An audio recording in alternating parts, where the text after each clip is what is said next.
Ashimigwe umwami kubwo amahirwe dufise yo kuba uburyo bushasha turi hano kugira ngo dusenge.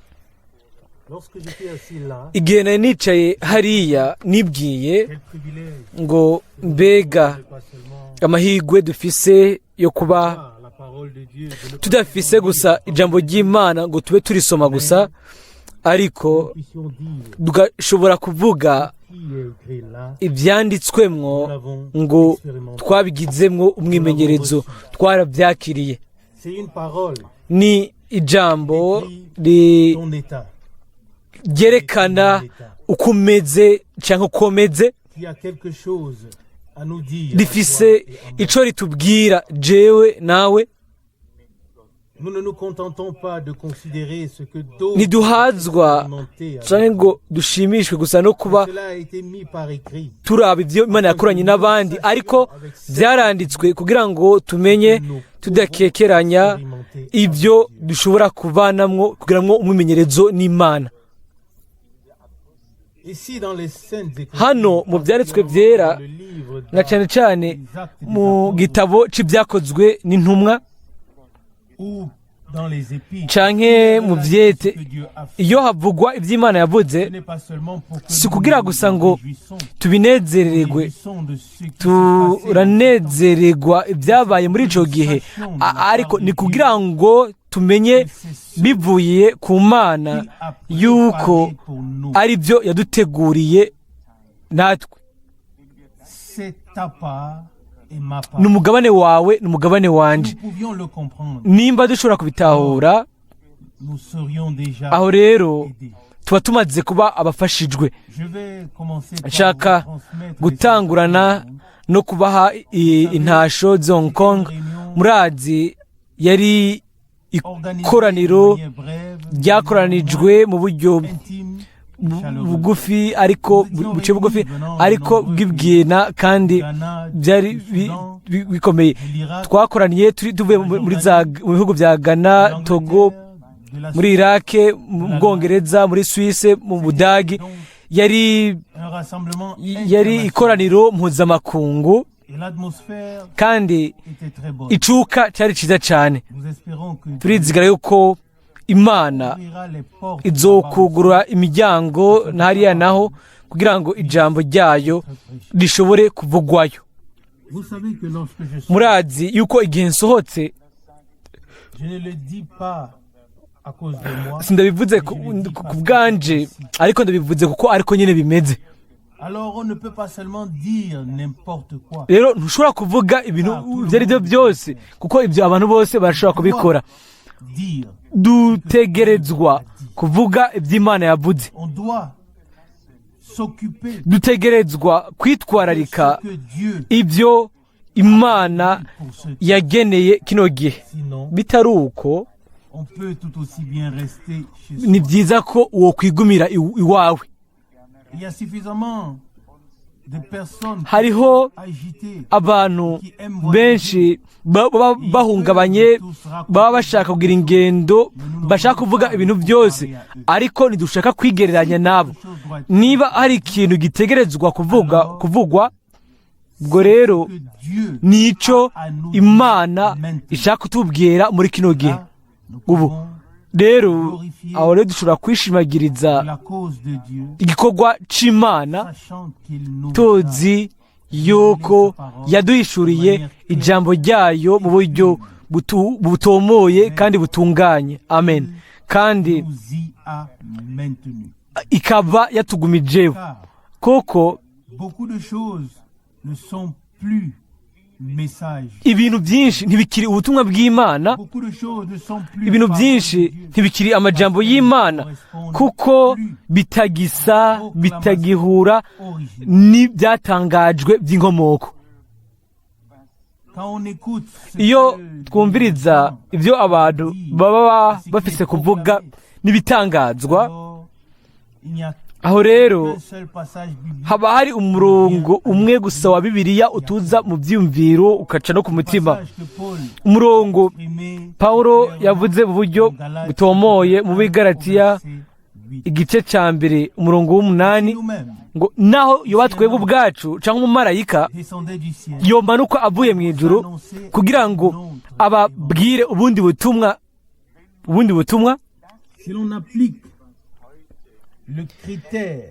iyo dufatiye ku cyo tworabira ko cya bibiliya ku bintu uyu munsi byose byitwa ngo ni ubutumwa bwiza cyangwa ibintu byose byitwa ngo ni ubutumwa bw'Imana, aho rero ntibishoboka yuko ibyo bishobora kuguma biri uko. Turabizi yuko Imana ntihindura ijambo ryayo. Hahiriwe umuntu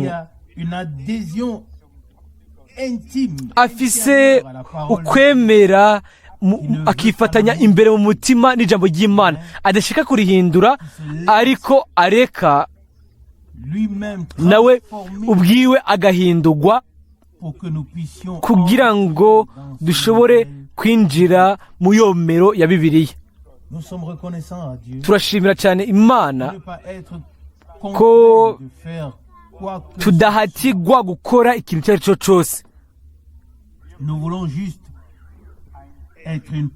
Dushaka gusa kuba igice gikomeye cy'ibyo Imana ikora ubu, atakirenze ko atakikuwe ko. Twasobanuye uyu munsi igice cy'ubutumwa buzosohoka kumbure mu kwa kabiri, sinzi neza, ariko muri ubwo Mwendata Branham aravuga ngo nta muntu n'umwe ashobora gukora ikanguro. Ibyo bitegerezwa kuba bivuye ku Mana. Hanyuma akavuga ngo mwokora ibintu byinshi, mwoshobora kurema ibinezaneza, mwoshobora kurema icuka, ngo murashobora gukora ibintu byinshi, mukagira amakoraniro akomeye, ariko akavuga ngo Imana igena byose, izotanga ibyo yasezeranije mu gihe ijambo ridasanzwe, aho isezerano ritegerezwa gusohoreza. Kandi ibintu byinshi rero iyo bose bitwa ngo ni amakanguro, ngo ni gukanguka, byashyizweho n'abantu hamwe n'icuka cyinshi kibikikije.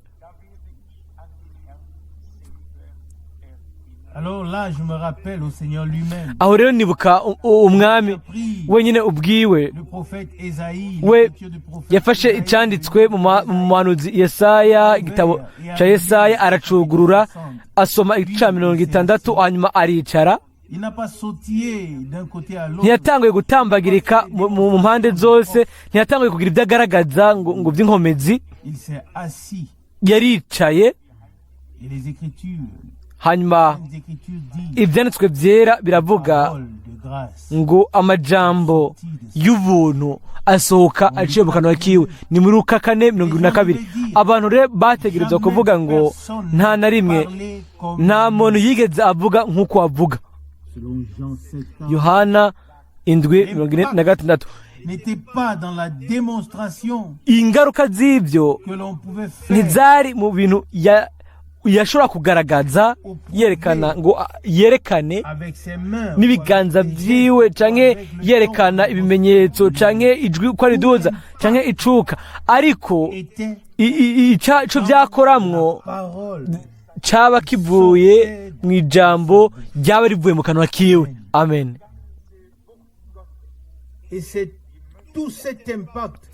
Ni ibyo bintu biva ku Mana nizo dushaka kugira, kandi ibyo ntibigaragazwa n'umuyaga, si twe tubirema, ariko biri hano mw'iri jambo ritananigwa ry'igiciro kandi ryera ry'Imana. Amen. Murabizi ko Satani a fait tuer presque tous les porteurs de la parole. Notre Seigneur Jésus yagoza abantu bose batwaye iri jambo, yarabahama. Vous n'auriez pas lapidé. ku mwami wacu. Umwami yaravuze ngo ni hehe uwarungitswe mutateye amabuye ngo mwice. Misi yose habayeho uguhama. Umugwanizi, umwansi yaranka ijambo ry'inkomoko ryahumetswe ryatanzwe n'Imana. yiyumvira ko mu kwica abo ijambo ry'Imana ryaje ko ngo ngaho niho azoshobora kuganzura ijambo. Oya, siko byagenze. Niko yarishe abantu, yica abahanuzi n'abandi gushika kuri Zekariya wiciwe hagati mu rusengero, igicaniro. Ariko ijambo ryaba risohotse mu kanwa k'Imana, iryo bagabo baba batwaye, riracari rizima gushika uyu munsi. Kandi ibyo ni igishinga ntahe c'ubwiza. Nibyo umugwanizi yazoshobora kwica umubiri. Nibyo, ibyo si bikomeye, ahubwo uko binyaruka niko tuzoca tubana n'umwami. Ariko umwami wacu yaratubwiye ngo ntimutinye ushobora kwica umubiri, muri Mateyo 10:28. Rero ntidukwiye gutangara, kandi ibyo ntibikwiye kudutesha umutwe yuko abantu bose basigwa mu mahoro, hanyuma ubushobozi bw'ukuzimu bukisuka kuri twebwe butugwanya. Ibyo bitubere ikimenyamenya kizima c'ukuri, ko ijambo ryera ry'ukuri ry'Imana ryashizwe muri twebwe. Amen. Iryo jambo rizotuziganya gushika ku iherezo. Ndi muri abo bizera gusa ko buri rubuto rwose butegerezwa kumera nk'uko ubwoko bwago ruri. Ndizera ibyanditswe muri Mateyo 13 yuko urubuto rwiza ni kuvuga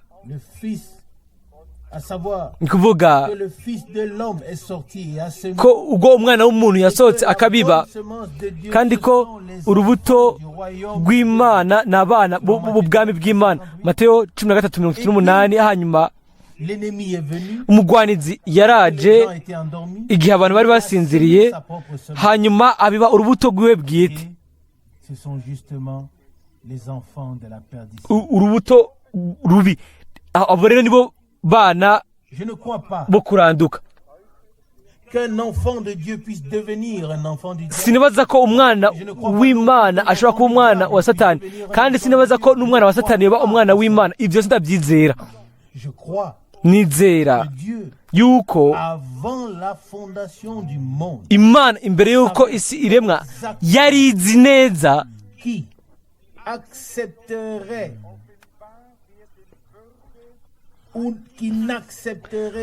uzokwemera n'utazokwemera ubuntu buzogaragara muri Yesu Kristo. Nico gituma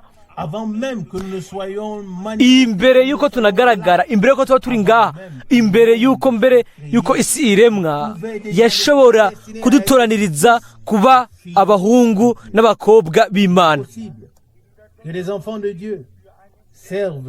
Birashoboka yuko abana b'Imana bakorera Satani igihe runaka. Ibyo birashoboka. Birashoboka yuko abana ba Satani rimwe bakora ibikorwa byiza, ariko mubwina ingingo ibimaze gufatwa. Mwo kimwe turi kandi tuguma turi abana b'Imana, canke turi kandi tuzoguma turi abana b'umugwanizi b'umwansi. Hagati y'ibyo bibiri nta kintu na kimwe gihari. Les hommes ont été placés nibyo abantu d'incrédulité parce que bashyizwe munsi yo kutizera ko icyaha cyashyize kuri bose, hanyuma umwami yaraje gucungura abiwe,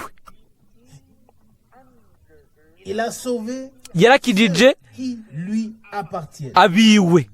Et c'est ainsi uko qu'il est déjà écrit, niko handitswe tu lui donneras le nom ngo de Jésus. uzomuha izina rya Yesu, kuko C'est lui niwe qui sauvera son peuple azokiza de ses péchés. ubwoko bwiwe ibyaha byabo. Matayo 1:21. Ça, c'est le grand mystère. iri ni banga rikomeye, kandi Font partie du peuple. abantu bose bari mu bwoko bw'Imana ntacyo bitwaye Dans les ténèbres. igihe baba baragendeye mu mwiza, Ils n'avaient pas encore consacré leur vie à Dieu. ntibashikanire ubuzima bwabo Imana Où ils mu mwanya entendent de la bonne aho nouvelle bumviye inkuru nziza, bakumva ubutumwa de bw'ubuntu la rédemption. bwo gucungura. Alors, aho rero ils se rendent compte bamenya que le Seigneur ko umwami a aussi payé le prix pour eux. nawe yabarihiye ikiguzi, hanyuma bakaza kuri we mu masengesho no mu kwizera, bakavuga Seigneur, bati mwami, je n'en suis pas digne. ati sindabibereye, Tu m'as regardé avec amour wandabanye urukundo et tu as eu pitié de moi. kandi wangiriye imbabazi, Tu es mort pour moi warampfiriye sur la croix de Golgotha. ku musaraba i Golgota, Tu as payé le prix. warishe ikiguzi, Tu m'as racheté. warancunguye, Je t'appartiens. ndi uwawe, Voici ma vie. ngubu ubuzima bwanje, mana yanje, Je te la consacre. ndabugushikaniye, Prends-la bufate dans ta grâce. mu buntu bwawe. Ça, c'est la proclamation du glorieux évangile uko ni ugutangazwa k'ubutumwa bwiza bw'ubwiza bwa Yesu Kristo, de Dieu. umwana w'Imana. Amen. Ici, dans Romains chapitre 4, hano mu Baroma igice cya 4 nous avons un dufise très bon exemple. akarorero keza, Un certain nombre de pensées particulières ibyumviro y sont byinshi exprimées. bidasanzwe bivugwamwo. Nous ne pouvons pas toutes les aborder. ntidushobora kubivuga ko Je byose, voudrais déjà ariko nashaka lire le verset 12 gusoma umurongo wa 12 avant d'aborder imbere brièvement yo le kuvuga contenu suivant. mu ncamake ibiza gukurikira. Hano aravugwa mu Baroma 4 umurongo wa 12, Et le Père des circoncis, ngo kandi abe sekuruza canke qui ne se sont pas seulement w'abakebwe, batakebwe gusa, encore qui marchent ariko sur les traces de bagera ikirenge mu cuko kwizera kwa sokuruza quand canke se était data Aburahamu, incirconcis. uko yari afise atarakebwa.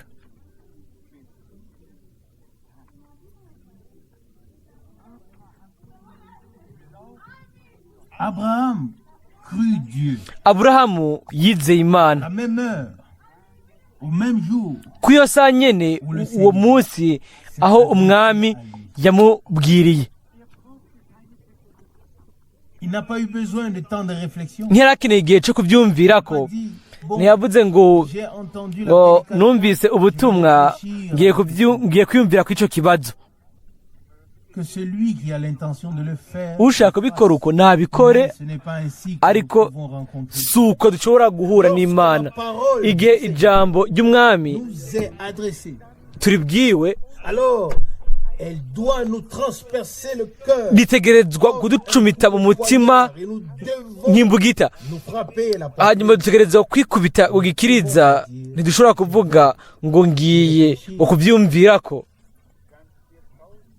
Tu peux te le laisser passer 1000 fois woshobora kurireka rigaca mu mutwe inshuro 1000, cœur. ariko mu mutima Ça sert à rien. nta kintu na kimwe Comme nous kizoba. l'avons bien entendu dans la nk'uko prédication, twabyumvise mu butumwa bwa Data Branamu, unis sous une même tête. kuba munsi y'umutwe umwe, Là, il dit, kuba mu bumwe munsi y'umutwe umwe. prends toujours la tête. aho aravuga ngo umugwanizi iminsi yose afata umutwe, Choisis le ariko Imana yahisemwo umutima, Et il fait kandi demeure dans le cœur. akora imana yo iba mu mutima. que nous devons naturellement Intambara mu buryo busanzwe tugwana il est ici en haut. iri hano hejuru mu mutwe, Mais dans le cœur, ariko mu mutima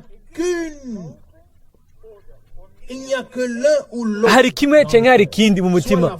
Mwo kimwe hari ukwizera canke hari ukutizera, mwo kimwe hari imana canke hari satani. Il ne s'y passe pas grand-chose. Nta bihambaye biba. Ahantu haba ibintu byinshi ni hano hejuru, aha mu mutwe wacu. Aho niyo byose bizunguruka bikazunguruka mu mpande zose. Umugwanizi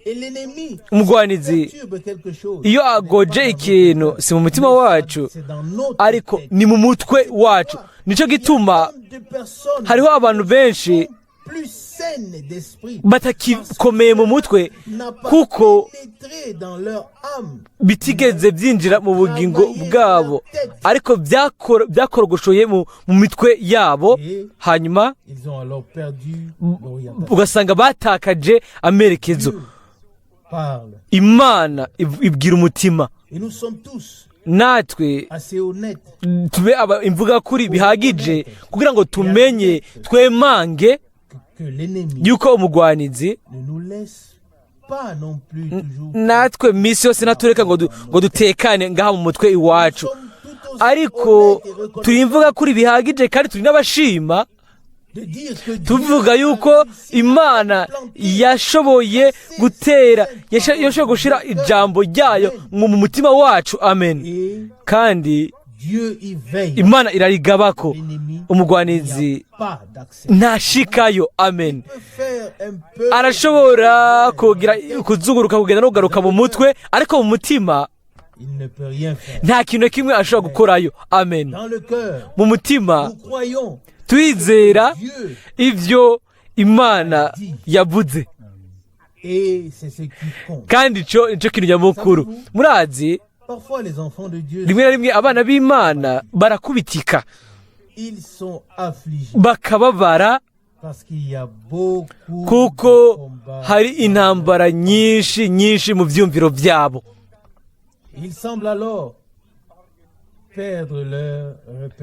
Bagasa nk'umenga barabuze icishimikizo cabo. Reka ndababwire kuri uwo mugoroba, iyo ntambara hano hejuru mu mutwe izobaho igihe cyose tuba tukiri hano ku isi, ariko mu bwo buryo nyene igikorwa c'Imana kiri kandi kizoguma gishikamye kiri mu mitima yacu, kandi nta kintu na kimwe kizigira gihinduka kuri ibyo. Amen. Amen. Aburahamu yizeye Imana, kandi dushobora gusoma yuko ngo ntiyigeze yitegereza umubiri wiwe canke uwa Sara ko yari yamaze gusaza, kuko biri mu Baroma 4:19. Yararaba by'inyuma akabona, akashobora kwitegereza yuko ukwizera gushaka kuza ngo kwinjire mu mutwe wiwe, ukutizera kwinjire mu mutwe wiwe. Hanyuma haravugwa neza hano umurongo wa 20 mu Baroma 4 ngo ariko ntiyakekeranishwa no kutizera. Ukutizera kubisazi abantu baratakaza umutwe, abantu bashaka gukizwa. Rero ko Imana ikora ibintu buke buke, bo bagashaka kuyifasha, ntibamenye ko bakeneye ubufasha bw'Imana, hanyuma ko ibintu bwabo bakora ntibifise agaciro imbere y'Imana, ariko ivy'Imana gusa ikoze canke yakoze mu buzima bwawe no mu buzima bwanje, kandi si bike ibyo yakoze, ni byinshi ibyo Imana yakoze mu buzima bwacu. Uko niko biri imbere y'Imana. Reka rero tugire itandukaniro hagati y'ivyo umugwanizi agerageza rimwe rimwe ashaka kutwuzuza ivyumviro Nous ne devons pas toutefois rester Ntidu- complètement inactifs. ntitugomba kuba turi abantu bari ngaha ntacyo bakora ariko Cela n'a absolument rien à voir Ivyo avec la réalité ntacyo bipfa bipfana n'ibifatika by'ukuri by'Imana byabaye mu mitima yacu qui ne changera kandi pas. bitazigera bihinduka. Et nous l'avons déjà tous certainement remarqué. Twese nta nkika twamaze kubibona. Aho rero Seulement veiller, dutegereza gusa kugaba ngo plus de poids duhe uburemere bwinshi, duhe agaciro kanini igikorwa c'Imana cyangwa ibintu by'Imana tentative de l'ennemi. bifatiye ku bintu byose umugwanizi agerageza. Ibintu byose umugwanizi ashaka kutumirisha mu mitwe yacu nta kintu na kimwe bihindura La réalité ku by'ukuri by'Imana bijyanye no gucungurwa kwawe no gucungurwa kwanje, ku kigongwe cyawe no kigongwe canje, ku gihagararo cyawe c'ukuba umwana w'Imana no ni canje. Mbega mwiyumvira yuko umugwanizi umunsi umwe azogira uburenganzira cyangwa ngo agire ububasha ahawe n'Imana ngo ahindure ibyo Imana ubwayo yakoze? jamais, Nta na rimwe, au grand jamais. nta na rimwe, nta na rimwe. C'est encore Dieu Ni Imana a niyo itegeka. Umugwanizi we gusa ari uko kugira ngo agoze ubuzima bwacu, et à se jeter sur nous atwiteko, et à nous faire hanyuma vivre toutes sortes d'épreuves. atume tuba mu bigeragezo byose bishoboka, kuko haranditswe ngo Lorsqu'il est tenté de dire umuntu wese yageragezwa ntihagire uvuga ngo ni Imana ikirangerageza, kuko Imana ntishobora kugeragezwa n'umwansi cyangwa n'ikibi, mais ariko il ne tente ngo lui-même nayo ubwayo Imana ntawe igerageza. Les tentations viennent donc de l'autre côté. Ibishuko cyangwa kugeragezwa biva mu rundi ruhande. Hanyuma De la promesse. ahandi naho havugwa amasezerano, kwizera no kumvira, aho twese dushobora kwiga. Mu murongo wa 17 hano mu Baroma 4 umurongo wa 17 haravuga ngo D'une multitude de nations. nakugize sekuruza w'amahanga menshi, mu Gifaransa ngo nakugize se cyangwa data w'amahanga menshi. Comme celui qui donne la vie Niyo Mana izura et qui appelle les choses qui abapfuye kandi yita comme ibitariho elles nk'ibiriho. étaient déjà. Nous avons un Dieu vivant Dufise Imana nzima et kandi est capable de rendre vivants des hommes qui sont morts dans le péché et la ashobora kugira abazima abantu bapfuye mu bicumuro n'ibyaha, akabigira abazima biciye ku ijambo, biciye kuri mwemu. Ashobora kurema muri bo ikintu gishasha. Nous faisons confiance au Seigneur Tugira icizere umwami qui fait vivre les morts, uwo abeshaho abapfu, qui appelle. agahamagara N'existe pas ibitariho encore toi. muri wewe no muri jewe, agahamagara ivyo akabihamagarira nk'aho byari bisanzwe bihari. Amen. Parce qu'il nous l'a promis Kuko à toi yabidusezeranije wewe nanje, et qu'il veille kandi aragaba ku ijambo ryiwe kugira ngo arisohoze. ça, c'est la foi. Uko ni ukwizera mu ncamake, C'est la foi. uko ni ukwizera, ukwizera mu Mana C'est recevoir sans contestation ce que Dieu a ni dit kwakira et regarder atakunigana atakunigana ibyo Imana yaduhaye, tutagwana nabyo, hanyuma tukamwitegereza, tukayiraba twuzuye ukwemezwa yuko azosoza ibyo yasezeranije.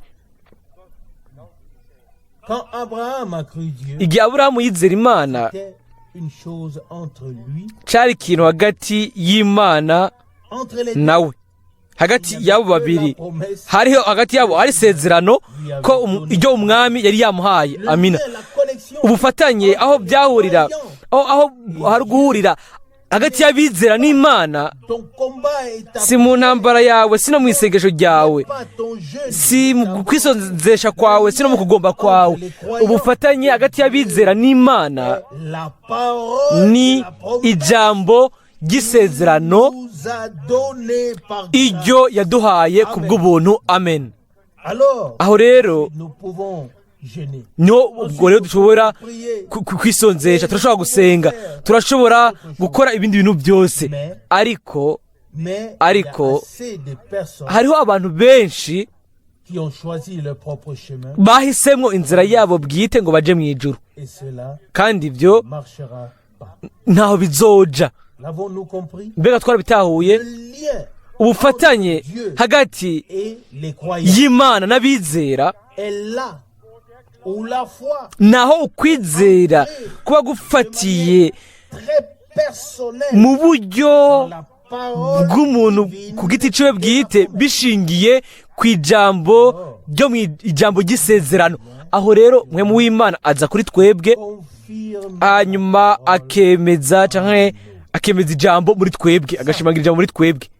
c'est ce que nous devons saisir. Ibyo nibyo dukwiye gufata mu kwizera, C'est ce que Dieu veut. kandi nibyo Imana itwiteze ko twebwe twese Que nous nous mettions totalement à sa mu buryo bwuzuye, disposition, enfants. tukaja ku ruhande rwayo nk'abana bayo, hanyuma tukavuga tuti mwami, Tu nous as donné la parole de la promesse. waduhaye ijambo ry'isezerano ku bw'ubuntu. Nous croyons, Amina.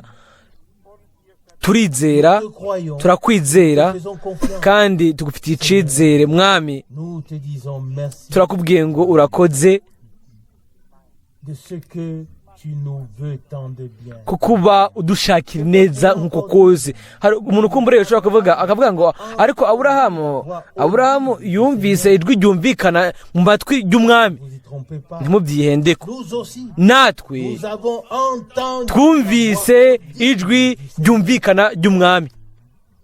sa parole Ijambo ryiwe destinée et donnée ryagenewe, ryatanzwe kugira ngo rigigwe rizima na mpwemu, hanyuma nouvelle vie. rireme ubuzima bushasha bw'Imana mu buzima bwawe no mu buzima bwanje. Amen. Amen.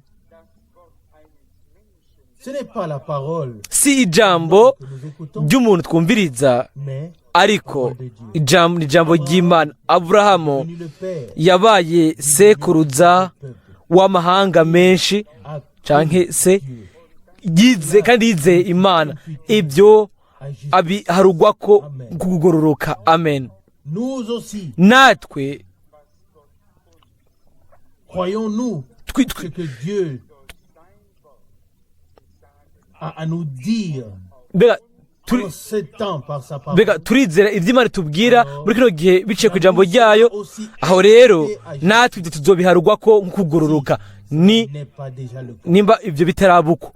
Je suis convaincu Ndemezwa que cela a canke déjà nemejwe été yuko imputé à justice. ibyo byamaze guharugwa ko nk'ukugororoka kuri abo babaye abizera, À tous ceux qui seront encore n'abo bose bazokwitwa kandi bazoza bakizera, eux aussi sont n'abo bazoshigwamwo, cela leur sera aussi imputé nabo à justice. bazobiharugwa ko nk'ukugororoka. Vous savez, Murazi, l'œuvre de la rédemption igikorwa cyo gucungura cararangijwe. notre Seigneur Umwami wacu véritablement assis sur le trône. yicaye ku ntebe. Amen. Son œuvre, Igikorwa ciwe cararangijwe.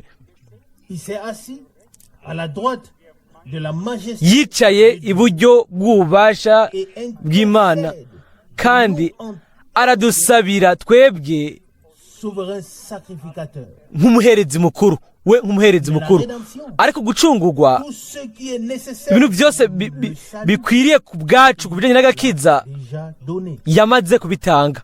Il a tout accompli Yasohoje byose, et il est ensuite monté dans la gloire. hanyuma aduga mu bwiza.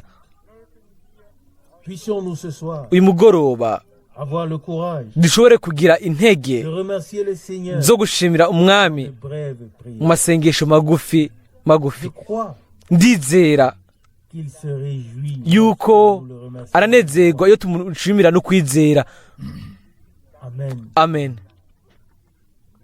Pas seulement demander, atari gusaba gusa mais aussi le remercier ariko tumushimire de nous avoir pardonné, ko yatubabariye, de nous avoir ko sauvés, yadukijije, de nous avoir fait grâce. ko yatugiriye ubuntu. Nibyo Nous pouvons lui dire dushobora kumubwira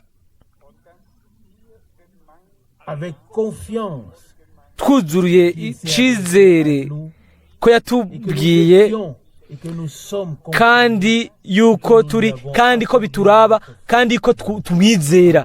Amen. N'accordons pas trop d'importance au combat ntiduhe agaciro kanini intambara zibera mu mutwe, considérons ariko bwo twitegereze nk'iby'igiciro ibyo Imana yakoze mu mutima wawe no mu mutima wanje, hanyuma tumushimire, remercions-le. tumushimire uwo Imana, iyo Mana nzima.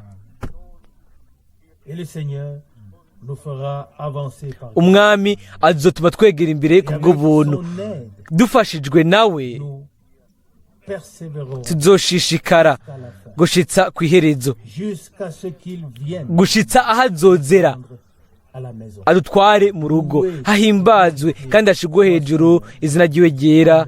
Amen. Père Céleste, Data uri mu ijuru, merci de tout cœur ndagushimira n'umutima wose kubwo ijambo ryawe ryera kandi ry'igiciro. Je te remercie Ndagushimira de ce que ta parole ko ijambo ryawe dans mon cœur, ryabonye ikibanza mu mutima que wanje, je peux la ko croire, nshobora kuryizera, la garder nkarigumya, et la remuer en moi. nkaricisha muri jewe. Bien-aimé Seigneur, Mwami mukundwa, prends-nous tous udufate twese, à toi, utwizane ko ijambo ryawe risohoze kuri twebwe kandi biciye kuri twebwe ico tu l'as envoyé. warirungikiye. Nous te croyons, Turakwizera, nous te faisons confiance tugufitiye icizere et nous te donnons kandi la gloire tuguha et l'adoration. icubahiro no gusenga mu izina rya Yesu. Amen. Amen. Amen.